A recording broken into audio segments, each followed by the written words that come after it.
I hope that as I spoke last week, I explored some ideas relating to difference, how Jesus interacted with those who are different, and how as a church we might have opportunities to reach out to each other in love and to identify everyone as our brother and sister. After speaking last week, I had lunch with Paul and Akshay. We spend a lot of time with each other, and we've been spending some time talking about these issues of race that I hadn't shown up in the same way when I was speaking at the front of church as I had in our conversations, and that there are many things that we'd spoken about as a three which I hadn't raised in my talk. And I reflected on it, and I wondered, did I have the courage of my convictions? It's how I want to live. And when I'm given an opportunity to share, I hope I do so from a place of love and not fear. And I thought perhaps I had held back a bit. As I've been preparing for the talk with Hannah, when it came to a number of points, she said, you have to be careful not to be too provocative. Because if you say something that people really don't want to hear, it means that they won't be able to hear anything that you've already shared. And I had been mindful of that, and I'd wanted not to get people's backs up, but I thought actually maybe I took out things which I really should have shared. And so this is a fairly unscripted sharing of some of those bits. I hope it'll be the basis of discussion and interaction. I'm mindful that so far we've not had a lot of dialogue around these issues as a church. A few of us have been given a chance to share our thoughts and experiences. I know that in some of our different groups we've been talking about them, but I hope that there's a chance today for us to ask questions of each other and learn together. I've been given a chance to speak about these issues. Again, I say I do so from a position of privilege. As I've been reflecting on my life since George Floyd's death, I'm very mindful that many of the opportunities I've had, the standard of my education, my employment, and the fact I'm a man, mean that I've been able to go pretty far according to some measures in society. And it's possible for me to lean into my success, but there's also a part of me that bears life deeply with those who haven't had the same opportunities that I've had.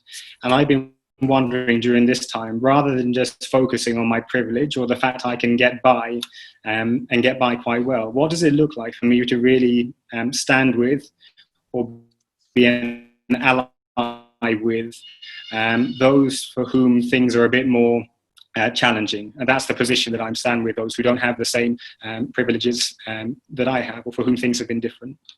I do so speaking as a mixed race person. I know sometimes as we have these conversations, it can be difficult to know what language to use for each other.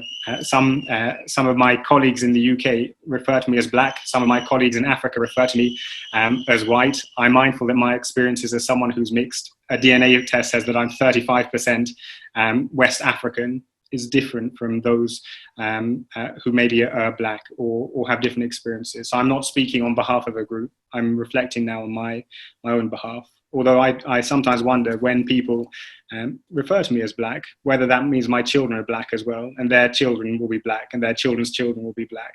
And I think that sometimes the language that we use around race, we've inherited it from generations gone by, and whether it still serves us now. I've been called half-caste or mulatto. My children have a special term for those who have one black grandparent. So I think that there's an opportunity as we have conversations like this to share our experiences and to develop language which serves us all as we have difficult conversations, and to do so with mercy, knowing that we might tread on each other's feet from time to time, knowing that we might feel a bit awkward or uncomfortable, but still being willing to go there, because I think our relationship with each other is worth it. And because I think that if we're able to talk through these issues in the context of a church, a place where we're meant to love and nurture each other and anyone who comes through our doors, hopefully as we go into our businesses, hopefully as we go into our schools, hopefully as we go into our universities, we won't be scared to be bridge builders and to reach out to those who might be feeling alone, or that they're struggling, or that their voices aren't heard. And I do so conflicted as I speak. My mum's mum, Irish and English woman, who had probably the biggest impact on me in my life, used to tell me soon there won't be any white people left because of race mixing. And so my own experiences within my family have been complex. And I'm coming to this conversation from that point of view. The first thing that I regretted not talking about as I spoke last week was to respond to the fact that some people had said I'd ruffled feathers when I spoke in our first conversation about race around the hostile environment policy which our government has towards illegal immigrants. It was a policy first mentioned by Labour in 2007, but the Conservatives brought it to life. Paul and Akshay and I spoke about whether it's okay to be political at church, okay, whether we can touch on any matters of politics at all. And as I was reflecting last week on the Good Samaritan, my sense was that we're not just being called to be Good Samaritans as individuals, but also as a church, also as families, and also as a nation. And it's okay to talk about how we might achieve that. And we won't all have the same ideas around it, but it's okay. I think it's okay to talk about what happens outside of church, including in politics, in church. I'd wanted to share this tweet.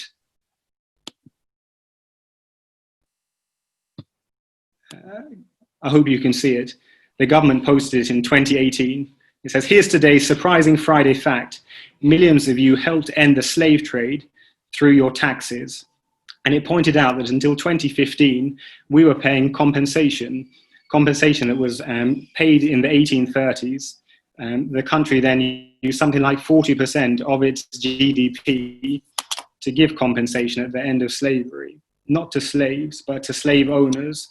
And in 2015, we were still paying it off. So the government was saying, well, we can pat ourselves on the back because our taxes are going to pay off these debts which we use to compensate slave owners. We've helped to end slavery.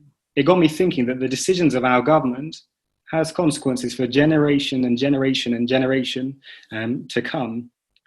And there's opportunities for us as Christians to think about how we influence the communities we're part of, whether in business or in education or in law or in politics. It got me thinking about the toppling of this statue of Edward Colston. I'm sure that many of you have seen this picture in the papers and the television over the past weeks. This was a very successful slave trader. He sold between 80 and 100,000 slaves. He made tremendous wealth, and he gave a huge amount of that money to the city of Bristol. He funded education, he funded music, he served the poor, building houses for them. But he made his money through selling slaves, and demonstrators toppled his statue and they threw it into the sea. And it got me thinking about how slave traders like Colston would throw slaves into the sea if they died on the voyage. But sometimes when they were alive, and there was a massacre called the Zong Massacre, when hundreds and hundreds of slaves were being taken from West Africa to Jamaica. And the ship didn't have enough drinking water. The slaves were insured, but they wouldn't. The slaves died of natural causes. More than 100 of the slaves were thrown into the sea whilst they were still alive, so that the slave traders could claim the insurance money for them. I was thinking about it when Priti Patel, as our Home Secretary, was saying how these men were thugs and how they had no respect for the rule of law, and how she reprimanded strongly the police commissioner responsible for Bristol for not. Got me wondering whether it is okay as Christians for us to ever condone such action. I thought about Jesus going into the temple and throwing over the money changers' tables. Colston was held up as a rich man who'd made his money by buying and selling people, tens of thousands of people, with many of them dying in the process. It got me thinking about when Moses went to receive the 10 Commandments and his people built the idol of the golden calf, and how it's very possible for us as human beings to worship money and those who who make lots of money and sometimes do great good for it. But I wondered if there's a space today for Christians to be involved in disruption, in asking question about who goes on statues and how do they get there. I was mindful before I spoke last Sunday, I'd read in the Times on Saturday that Justin Welby had been asked whether it was right to have conversations about what the identity of God might be, or how we portray it.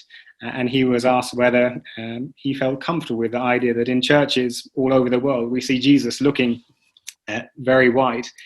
I spent a lot of my life in Uganda and Kenya, and I visit churches in those countries where I often see pictures of blonde-haired and blue-eyed Jesus. It got me thinking about the power of symbolism in churches.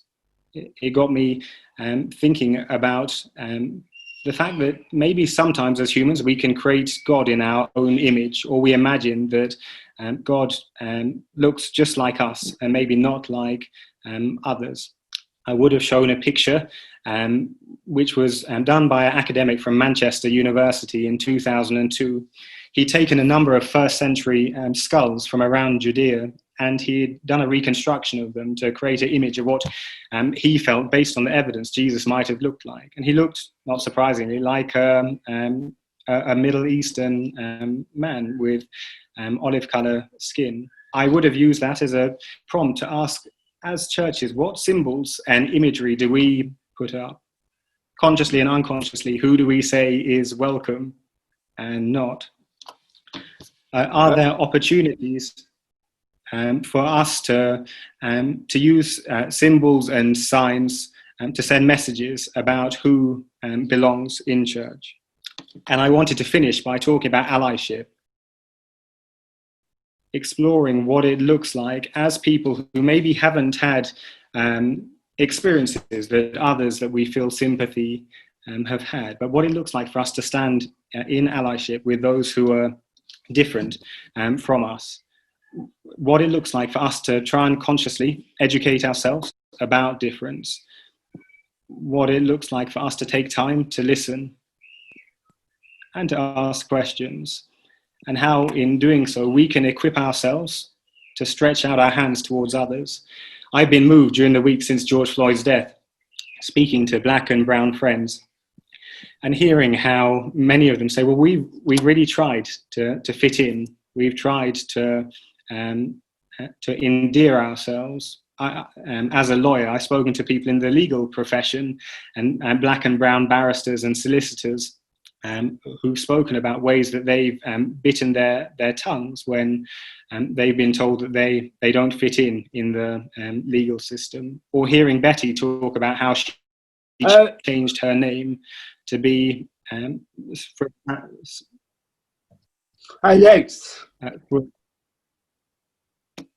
Hello, Dami. How are you doing? Fine, thank you. It's good. I've been to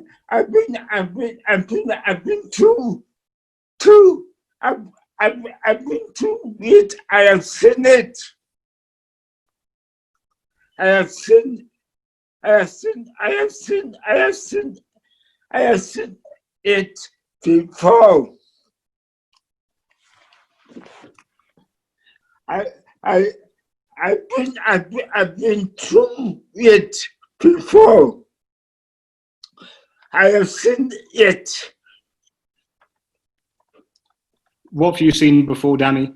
I've been and people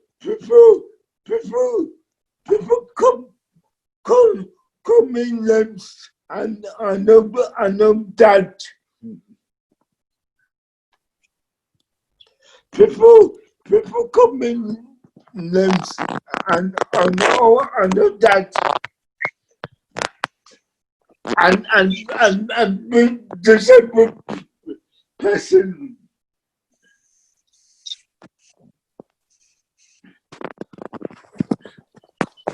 I have seen it before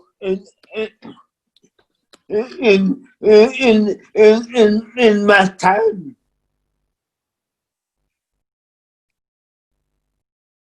Do you do you do you do you agree with me? Dami, I couldn't hear you very clearly. I heard you say you've seen it before, but I couldn't hear what. I don't know if you'd write your message in the chat box. And very shortly, we'll be starting with our discussion. Yeah. So perhaps if you'd share it there, please. But it's good to have you with us. I've missed you. Great. Thank you. And so I was going to end by asking us what it looks like for us as members of Vineyard 61 to ask how can we adjust ourselves to be more open to others. I was talking about being moved by hearing Betty say how she had changed her name to make it sound more European. And I've had now lots of conversations with black and brown friends who said how they've changed their name so that they can fit in and so that they feel that they can be more acceptable. And as I spoke with them, there was often a sense of tiredness of having to hearing that they have to be different. They have to do things a different way. They have to live their lives in a different way. And I wanted to finish by quoting Martin Luther King. And I thought that his example is a powerful one of Christians working to change their society in non-violent ways. And I like the way that he challenged white moderates to use this. This is a short paragraph from a letter he wrote when he was in prison in Birmingham. He said, "I must confess that over the past few years, I've been gravely disappointed with the white moderate. I've almost reached the regrettable conclusion that the Negro's great stumbling block in his stride towards freedom is not the white citizens' counselor, nor the Ku Klux Klaner, but the white moderate, who is more devoted to order than to justice, who prefers a negative peace, which is the absence of tension, to a positive peace, which is the presence of justice." I wonder what it looks like for us as Vineyard 61 to work for that positive peace, which is the presence of justice in our dealings individually and collectively, rather than that negative peace, which is the absence of tension, which for me was summed up well when I spoke to a white American friend. He said, when it comes to this no justice, no peace business, does it mean that if black people don't get justice, white people don't get peace? And I said, I think you're missing the point entirely, because I think we can all live with peace when all of us in our communities, our societies are treated with justice. Thank you for making space for these thoughts and reflections, not particularly coherent, but challenged by Akshay and Paul. I wanted to share them with you in the hope of sharing a conversation, a discussion now and in the time to come, and hoping that we can give each other permission to have difficult conversations. Thank you so much, Alexander. Thank you. We're just going to invite people to ask any questions, and do use the chat room to ask those questions, and we'll come to you. While people are doing that, Alexander, the first question I've got is, you mentioned about finding space for Christians to be involved in hostility. Can you just expand on that? I'm not sure if I said hostility. Maybe I said disruption. Maybe challenging the status quo, maybe Christians to be involved in protests, maybe Christians to be involved in challenging the things that the way things are. I'm not sure to what extent it's hostility, because I think our mandate is love, but I don't think that it's wrong for Christians to go into difficult positions and to be ones who speak up for those who aren't being spoken for.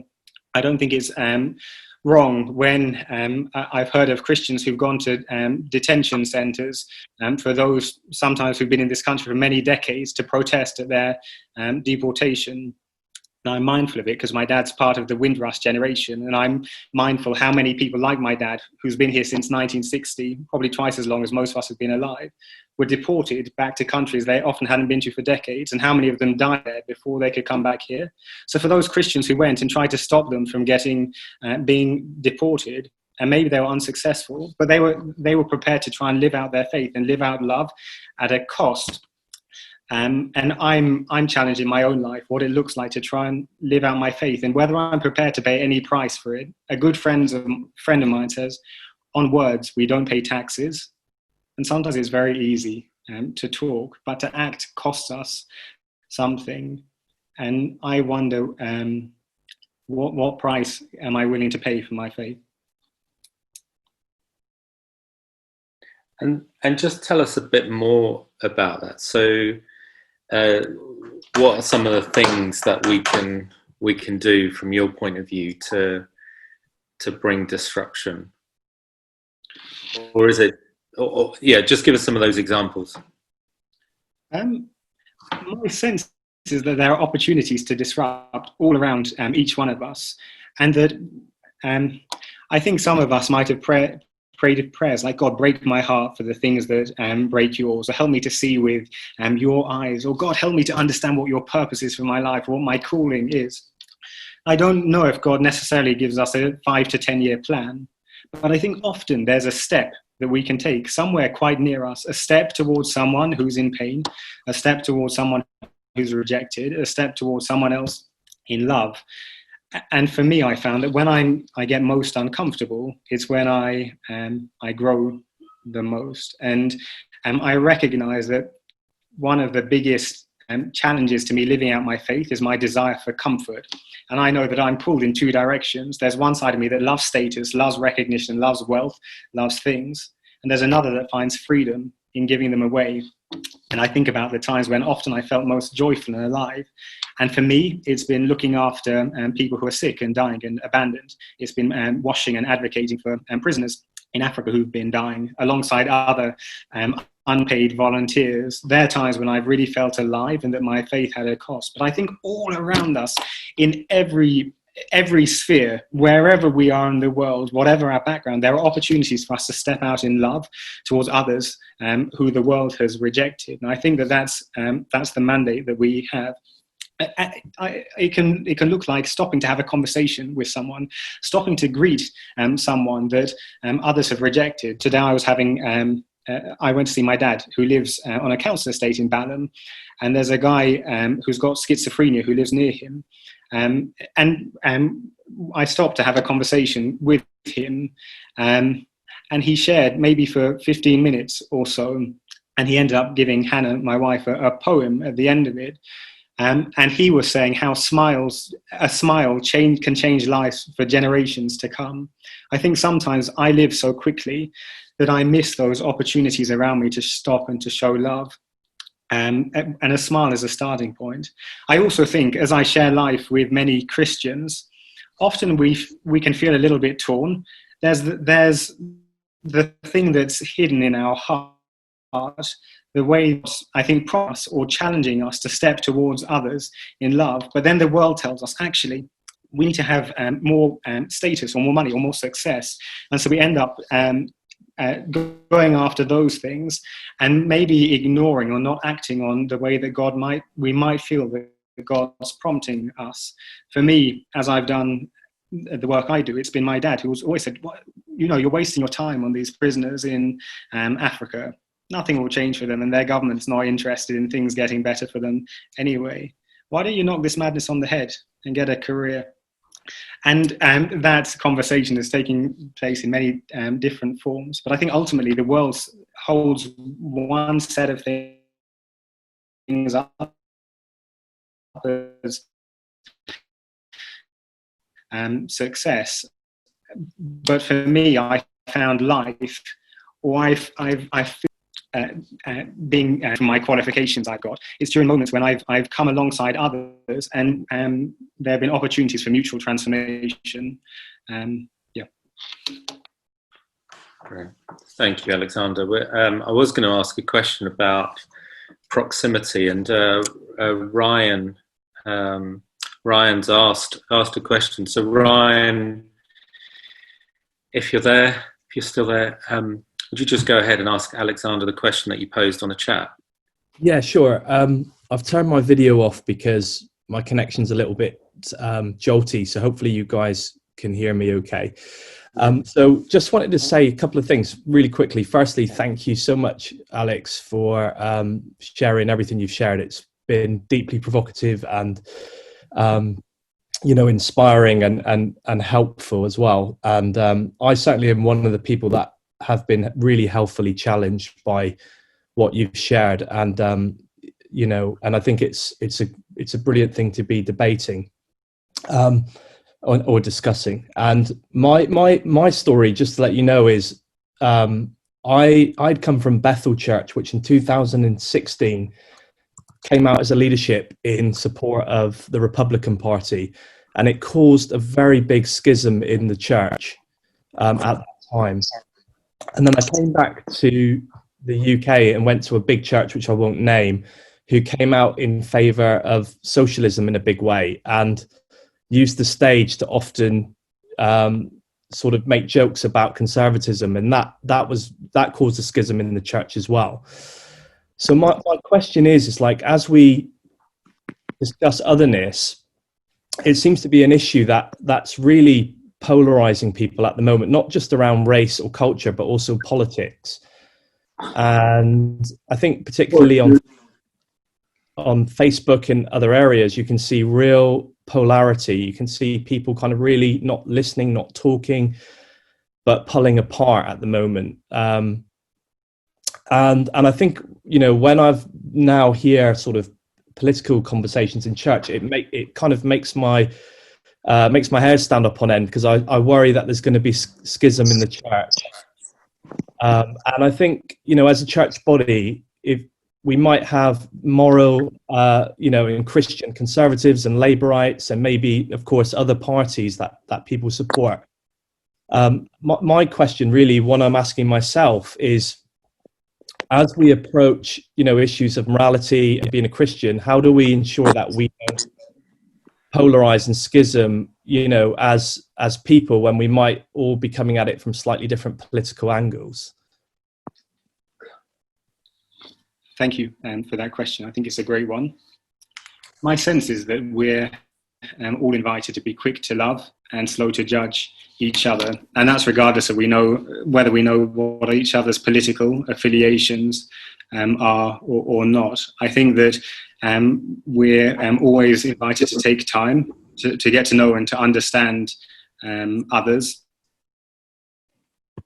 and even if their opinions are totally different to ours, I think that there's always opportunities for us to offer kindness and friendship and acceptance.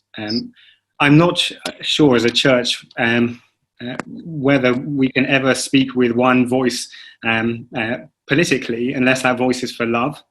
And I think my hope is that any church, and my hope for V61 is that this is a church where anyone can be welcome regardless of their background. But I do think that there is an opportunity as church for us to speak into political issues of the day.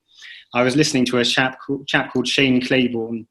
He's an American Christian leader, speaking yesterday how if it wasn't for Christians, he felt America would have abolished the death penalty, and how most executions take place in the Bible Belt, and how often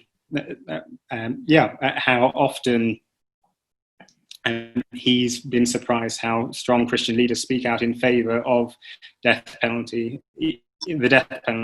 even though we worship a savior who was wrongly executed. And so I think that there are opportunities for us to speak into the issues of the day. I guess if we don't, there are risks that we become irrelevant. Maybe we shouldn't speak, but then I think that there's then the danger that you can have situations like the church in Germany supporting Hitler.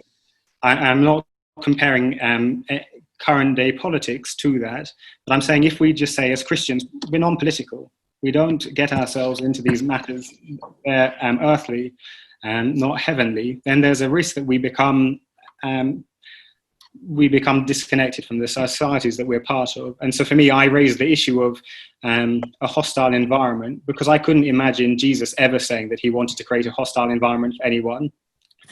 And I think about how Jesus challenged us to welcome those who are strangers, or about the fact that he was a refugee himself, or that we understand that sometimes in strangers we might meet angels in disguise. So I think that there are opportunities for us to have debate, to have discussion with respect, with space, to hear each other, and ultimately, regardless of our differences, trying to focus on what we have in common and to love each other.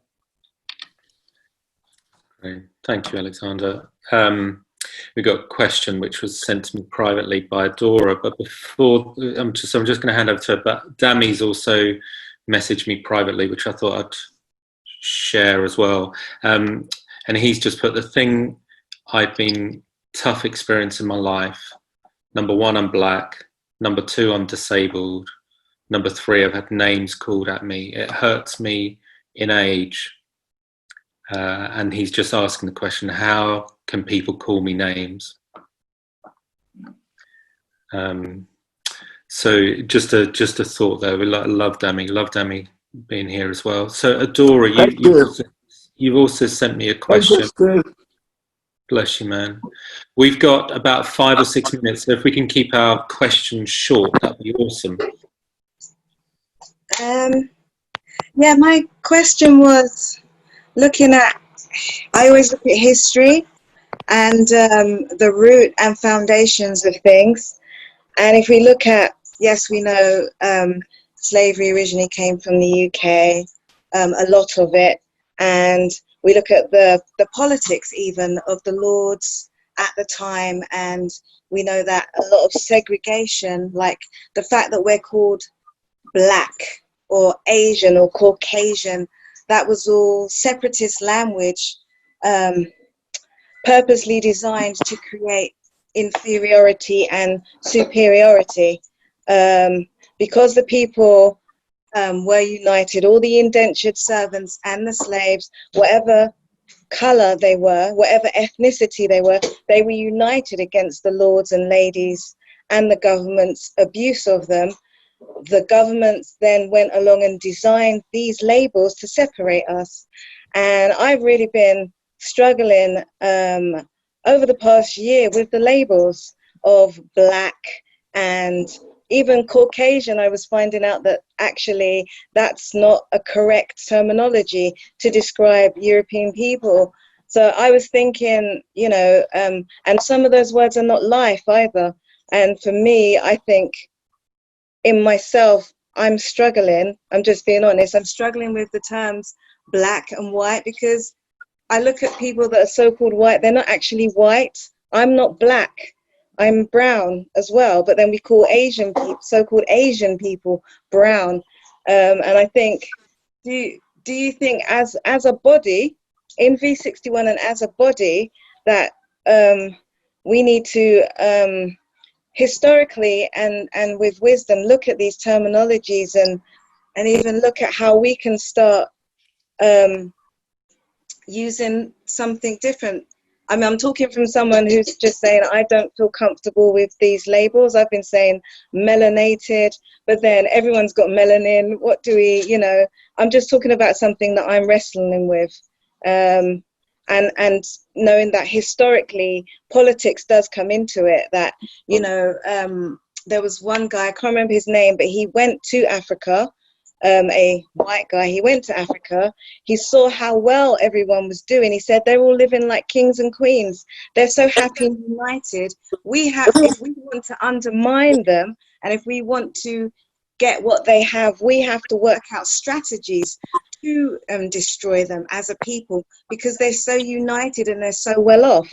And I thought that's so insidious. There's such a history, and the saddest thing to say is that people still have that undermined mentality that we are inferior, that people that are non-white or non-Caucasian are was it 3? I can't remember the percentage, but we're not fully human. Some people still believe that some so-called Christians And I say so-called Christians because I don't believe you can really be a born-again believer and have that mentality, but really don't believe that we are worthy of being Christians, that we're not fully human. And some people, so-called black and white, still want segregation. And I think all these things are in the body as well. I think they are in church as well. And I wonder, like, I've put a lot out there, sorry, but I just wonder, like, how... Adora, let me just pause you there. I wondered whether, because there was quite a lot there, if we can get Alexander to comment, and then we've got... That was it. I was rounding up anyway. Amazing. I was saying, I was wondering how you felt about any of that, really. Great, thank you. It's wonderful hearing from you, Adora, and thank you for all that you shared with us. And it's clear that you've got much more to share. For me, I think that the points that you raised, no, you do, clearly, and I'd love to hear it. I hope we'll have time to do so. For me, I think that the language around race is fascinating, and I guess that I come at it from as a mixed race person. Everyone just knows that I'm not like them. So white people know I'm black. Black people, and in East Africa, where I've worked a lot, call me white. Everyone sees difference, and I think it means that I feel I can build bridges to everyone. For me, it's fascinating that for people like us, we're defined according to our not whiteness, and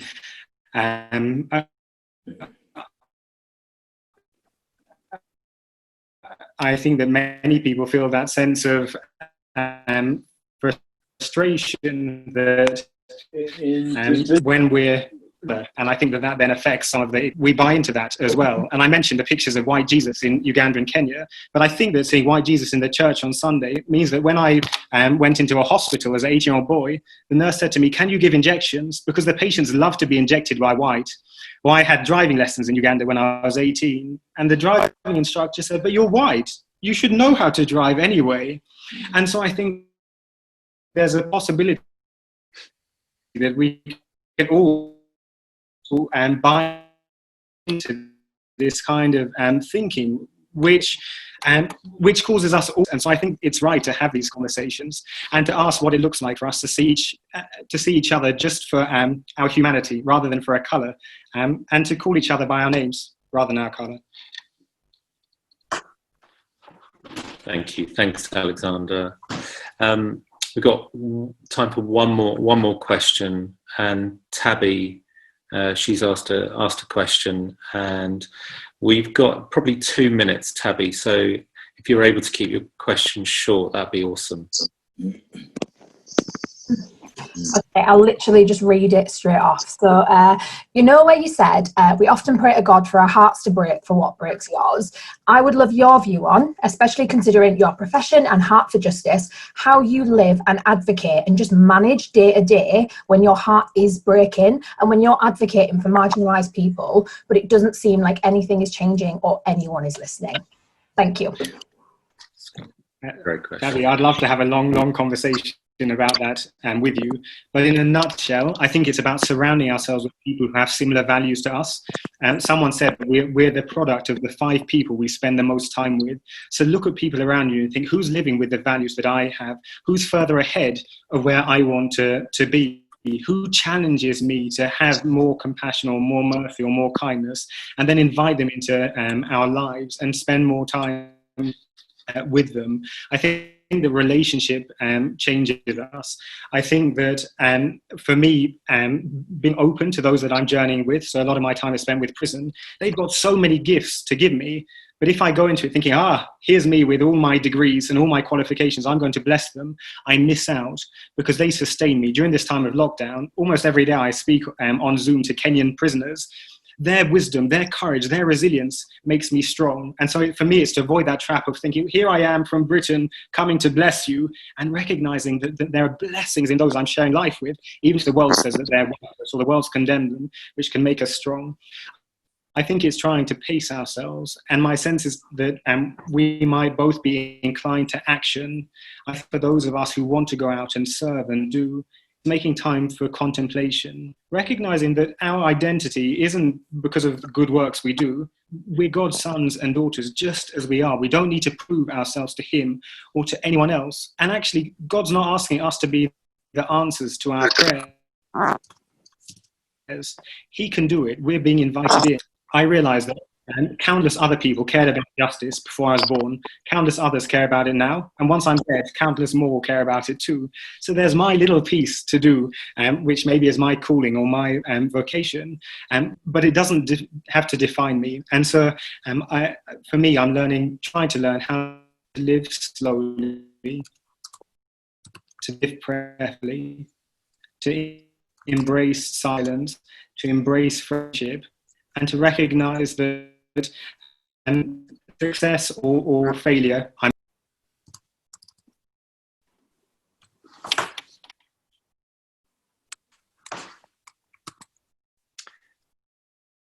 think we may have lost Alexander. can hear you. Can you hear me? I think we lost the end of it, but it was going really great. So thank you.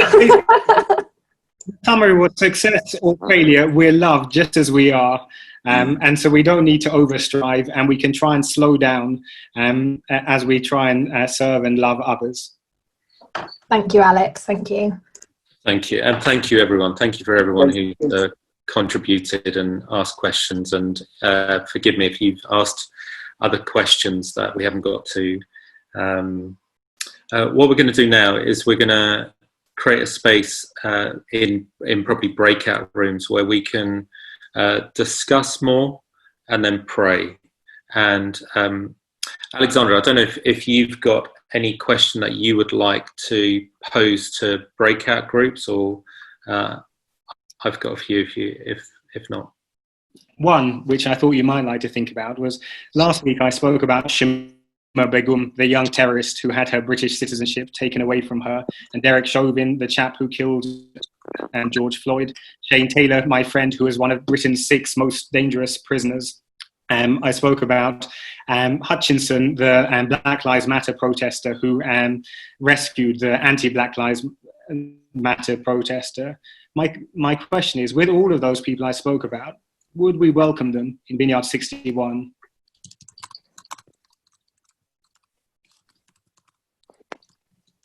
Yeah. Great. Okay. Sorry, I missed the end of that, Alexander.